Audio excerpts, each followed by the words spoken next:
The MacBook Neo is the kind of product I never expected Apple to make. At first glance, it almost feels anti-Apple. For years, the cheapest MacBooks have usually started at $999 aside from older models like the MacBook Air M1, which sometimes dropped as low as $699 during sales. But the MacBook Neo starts at just $599 for education users. That is a massive $500 less than the new MacBook Air M5. A price hike that should raise a lot of concerns, and honestly it does. But after spending time testing the MacBook Neo, I can say this clearly, it is the most complete laptop I have ever used under $600. It also beats every Windows laptop in its class, and it outclasses most Chromebooks too.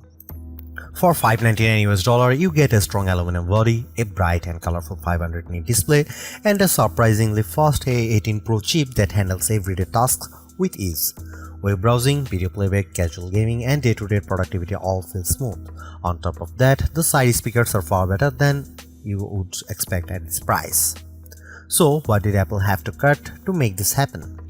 Where does the MacBook Neo stand in larger laptop market? And is it actually the right choice for you? Here is my full MacBook Neo review with the real pros and cons laid out clearly. The biggest selling point of the MacBook Neo is its price. Apple clearly worked hard to keep the cost as low as possible while still delivering something that feels like a real MacBook. The starting price is just $599 with an additional $100 discount for education users. That makes this one of the cheapest Macs Apple has ever released. Yes, the Mac Mini M4 launched at a similar price and it is more powerful, but it does not include a display, keyboard or mouse. For pure out-of-the-box value, the MacBook Neo is the stronger deal. At the base price, you get a 13-inch Liquid Retina display, 8GB of unified memory, and a 256GB SSD. Power comes from the Apple A18 Pro chip, which includes a 6-core CPU and a 5-core GPU. That chip first appeared in the iPhone 16 Pro in 2024, and using an older mobile chip instead of an M series chip is one of the key reasons Apple was able to bring the MacBook Neo to market at this price. Hardware upgrades are very limited. The only major option is storage, which can be doubled to 512GB for an extra $100. Considering how expensive storage is, that actually feels reasonable.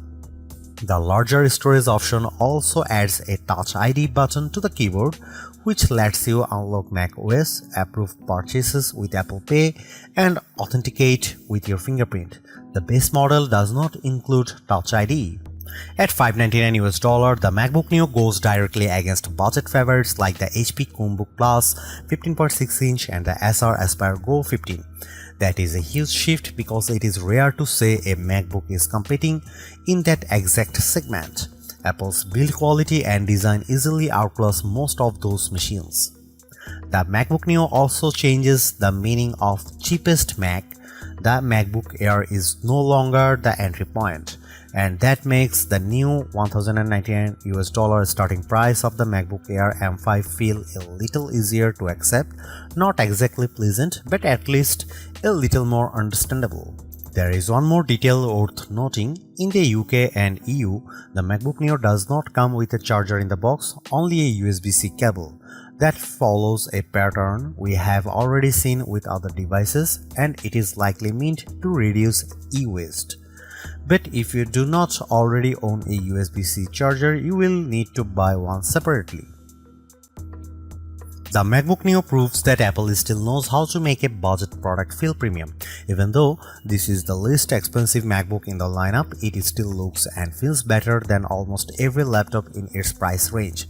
The aluminum body gives it a solid, durable and high-end feel.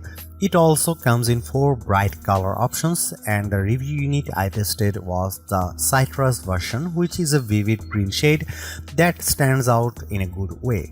I also saw the color at the launch event. Silver is the classic Mac look, blush is a soft pink tone, and indigo is a deep blue. These colors feels fun without looking childish. That said, the aluminum build does mean the MacBook Neo is not quite as light as you might expect. At 2.7 pounds or 1.23 kg, it weighs the same as a MacBook Air. That is still portable, but students carrying it around all day may notice the weight. It is also slightly thicker than the Air. Apple has also matched the keyboard color to the laptop's finish, which gives the MacBook Neo a more unified and polished appearance. Apple describes it as a more colorful MacBook, and that is a fair description. One of the main differences between the base model and the higher storage version is Touch ID. If you buy the 512GB version, you get a Touch ID button on the keyboard that makes logging in, authorizing installs, using Apple Pay, and managing passwords much easier. It is a shame that Apple limited this to the more expensive model because biometric security is extremely convenient and is already common in many budget Windows laptops. The base model instead gives you a plain lock button, which is much less useful. The keyboard itself feels comfortable and responsive, just like the Magic keyboards on more expensive Macs, but it misses one major feature: backlighting. On other MacBooks, the keys light up in dark environments, which makes typing much easier in classrooms, libraries, or at night. Without that lighting, the MacBook Neo becomes more difficult to use when the room is dim. That is probably the biggest design compromise Apple made to hit the lower price.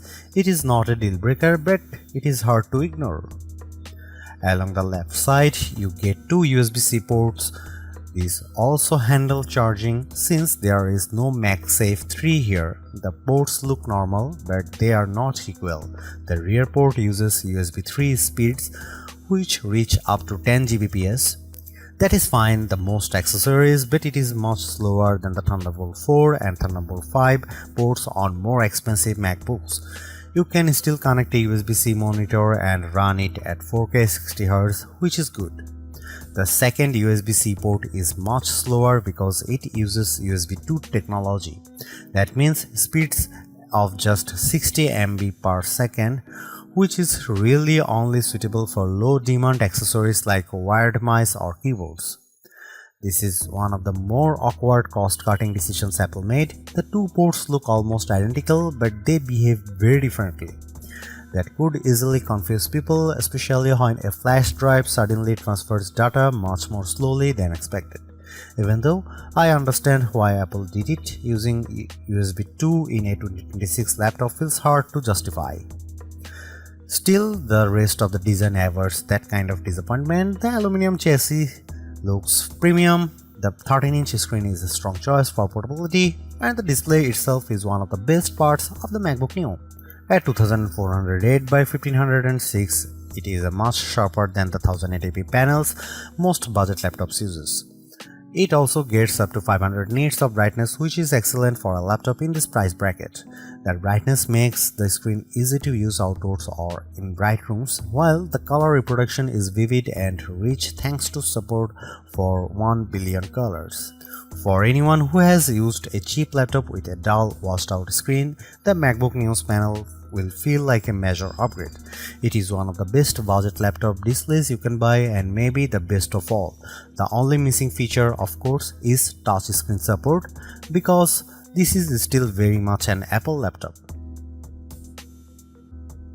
The MacBook Neo is the best budget laptop you can buy right now.